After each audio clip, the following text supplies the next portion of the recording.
of his career at 205 is heading down to 185. So the two legends will meet at a catch weight of 195.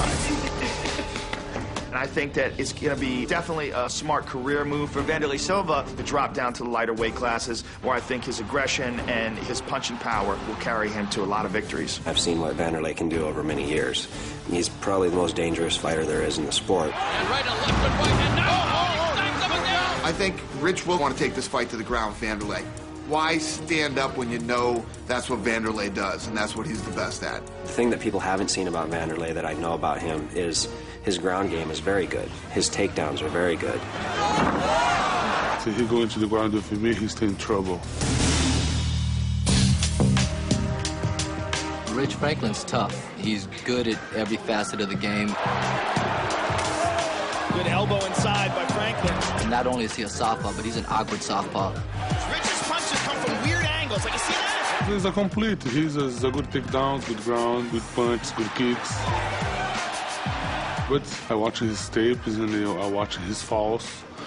And I wanted to work in his falls. Here, great work in the clinch by Wanderlei Silva. Rich has been exposed in recent history. The Muay Thai clinch, the knees. Wanderlei possesses some of the most dangerous knee strikes and Muay Thai clinch in the game. Wanderlei connecting solid there. Anderson just try him with the knees. I wanted to go in the same way. Rich is actually very good at the clinch now. That was one of the first things he started working on when he came to AMC. For the first 8 years of his career, Rich Franklin trained in his hometown of Cincinnati, Ohio. But after losing his title, he yearned for a change. The main problem I saw with my training in Cincinnati was that it was real disjoint. I had a good Thai coach, I had a good wrestling coach, I had a good boxing coach, I had good coaches. I went here for my boxing and here for my wrestling, and I was all over the place. Rich moved his camp to Seattle to work with trainer Matt Hume. Go the leg all the way around. Take his wrist.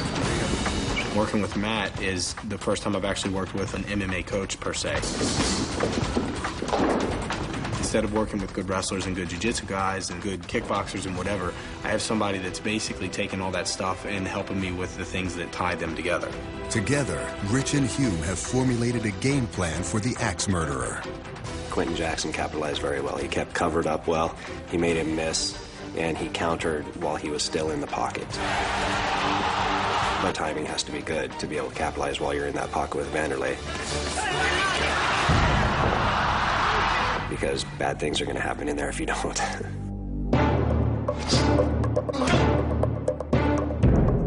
The bell rings, I'm coming out, looking to throw some hands. Angling, and doing the things I need to do, and setting myself up for a straight left. Or working my left kick again.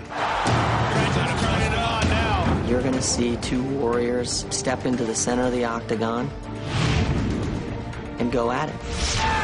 Fireworks, baby. They don't boo Wanderlei's fights. Every fight is important, but this is more because I lose my last. I need to come back to one. I'm going to give my best. You got two guys that are willing to light some fireworks for the crowd. First time in Germany. I'm sure that both of us want to put on a show.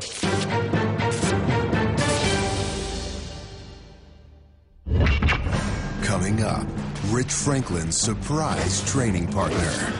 Anderson is a very proud guy. He does not like when guys talk trash to him. He's afraid because he knows the power of my hands. I go to punch his face.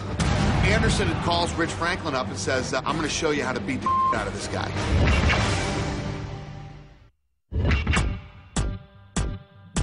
In preparation for his fight with Wanderlei Silva, Rich Franklin has added a new training partner, the man who knocked him out twice and took his middleweight title belt, Anderson Silva. Apparently, Anderson offered to come help him get ready for Wanderlei Silva because of some beef that him and Wanderlei have. Anderson Silva and Wanderlei Silva were originally training partners at the legendary Shootbox Academy in Brazil. Anderson was just coming up. Wanderlei was the top dog, and I guess Anderson didn't like the way he was treated back then. These guys were friends, but they were also bitter rivals at the same time. Anderson wound up leaving Shootbox to start his own gym. Rumor was that after he left Shootbox, Anderson had trouble getting fights in Pride. He accused Wanderlei, a popular Pride champion, of using his power to freeze Anderson out. I don't know what's happened outside the ring. I don't have contact with the matchmaker. The UFC middleweight champion of the world. Now, Anderson is the king at 185 pounds. He's in the UFC. Wanderlei comes over from Pride, has a few fights in 205, and now decides to move down to 185 pounds. And Anderson Silva feels like, oh, you're going to come down here and try to take my title? Whoa. And he's pissed about it. He's not happy. I don't know what has happened with him now. He's changed his posture in his interview. His ego is, I don't know, maybe him thinking he's the best in the world. Anderson is a very proud guy, and he does not handle disrespect very well. He doesn't like Wanderlei coming down to his weight class, knowing, you know, this is my weight class. You're coming down, you're going to have to fight Anderson Silva. He is the champion.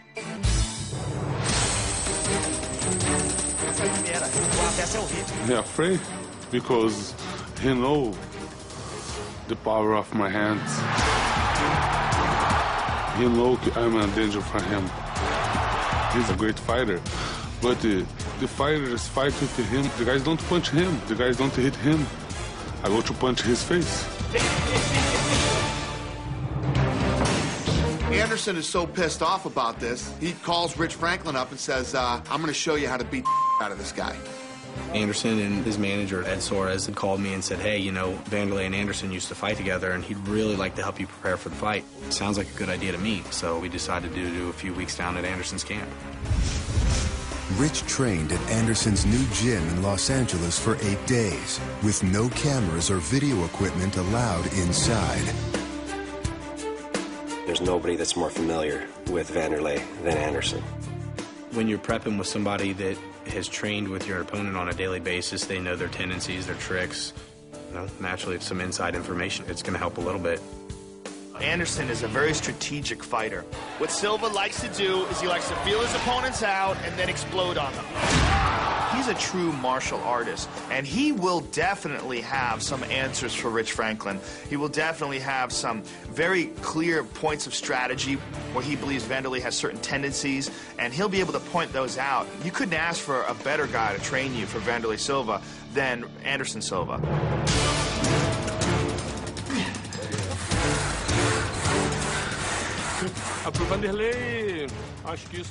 Wanderlei doesn't care about Rich Franklin training with Anderson, because we don't think that Anderson can really change Franklin's game that much.